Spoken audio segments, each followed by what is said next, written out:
আকিমুস সালাত ওয়া আতুজ যাকাত ওয়া আমরু বিল মারুফ ওয়া নাহাউনা আনিল মুনকার, যে আমি এদেরকে যখন রাষ্ট্রীয় ক্ষমতা দান করি, এরা মানে হচ্ছে মুসলমানরা, এই ইমানদারদের যখন রাষ্ট্রীয় ক্ষমতা দান করি তখন তারা নামাজ কায়েম করে, যাকাত ব্যবস্থা চালু করে, সৎ কাজের আদেশ করে, অসৎ কাজের নিষেধ করে।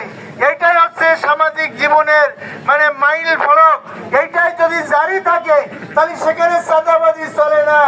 এটাই যদি জারি থাকে সেখানে সুদ, ঘুষ, দুর্নীতি, জেনা, ব্যভিচারী, বেপরদা চলে না।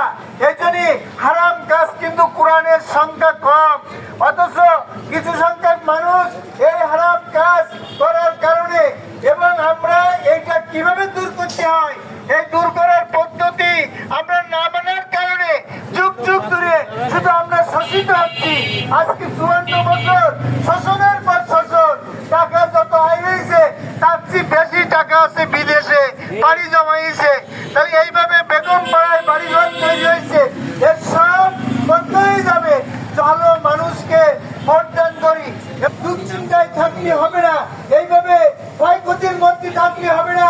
যদি এইরকম একটা পরিবেশ, কোরআনী পরিবেশ তৈরি করা যায়, তাহলে এখানে সমস্ত জাতি, ধর্ম, বর্ণ নির্বিশেষে সবাই এখানে উপকৃত হবে। জাতি কিন্তু আমরা বাংলাদেশে জন্মগ্রহণ করেছি, আমরা এই বাংলাদেশে সবাই, আমরা এই বাংলাদেশের নাগরিক, ঠিক না বেটি?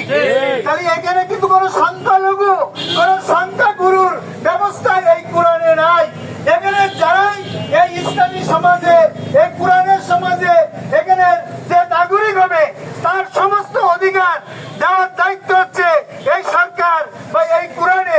এই জন্য চাঁদা বন্ধ হলে তখন সব জাতি, ধর্ম, বর্ণ নির্বিশেষে সবাই চাঁদা দেওয়া থেকে মুক্ত থাকতে পারবে। সুদ বন্ধ হলে, ঘুষ বন্ধ হলে সবাই এই সমস্ত অবস্থা থেকে মুক্ত থাকতে পারবে। এই জন্য আমাদের এখন সময় এসেছে, দুনিয়ারও কিন্তু শেষ সময় চলে আসছে।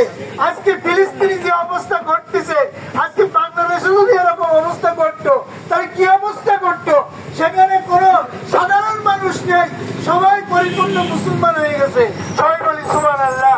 কারণ তারা বুঝেছে এইটাই আমাদের নাজাতের পথ। এখানে যদি আমরা শহীদ হই, আমরা সূরা ইয়াসিন পড়ি, যখন মানুষ মরে যায় সে মরার আগে কোরআন পড়ি, আর কোরআনের সমাজগুলি, এই কোরআনের ভিতরে অনেকগুলো ঘটনা আছে যে যারা বেদিন তারা যখন রাসূল সাল্লাল্লাহু আলাইহি ওয়াসাল্লামের কাছে এসে বিভিন্ন প্রশ্ন নিয়েছেন, তখন তিনি বলেছেন, আবুল ওয়ালিদ আপনার বক্তব্য কি শেষ হয়েছে? আমি মাসাজদা সূরা বলেছে, হ্যাঁ। তখন তিনি বলেছেন আমি মাসাজদা এটাই তেলাওয়াত করতেছেন। ইসলামী আন্দোলন করতেছে, এই আন্দোলনে আমরা সবাই শরীক হই। যত সময় পর্যন্ত আমরা জামাত করবো, যত সময় পর্যন্ত আমরা দেখতে পাবো যে জামাতের চেয়ে ভালো দল এখানে আমি পাচ্ছি না, যখন জামাতের চেয়ে ভালো দল পাবো সেই দলেই আমরা যোগদান করবো। এইভাবে আমাদের একই হবে। আমরা কোরআন মানতে চাই, হাদিস মানতে চাই, রাসূলের পরিপূর্ণ উম্মত হতে চাই, আর এখানে ইসলামী সমাজ, ইসলামী রাষ্ট্র করতে চাই, যে শিক্ষা আল্লাহ তাআলা বলেছেন রাসূল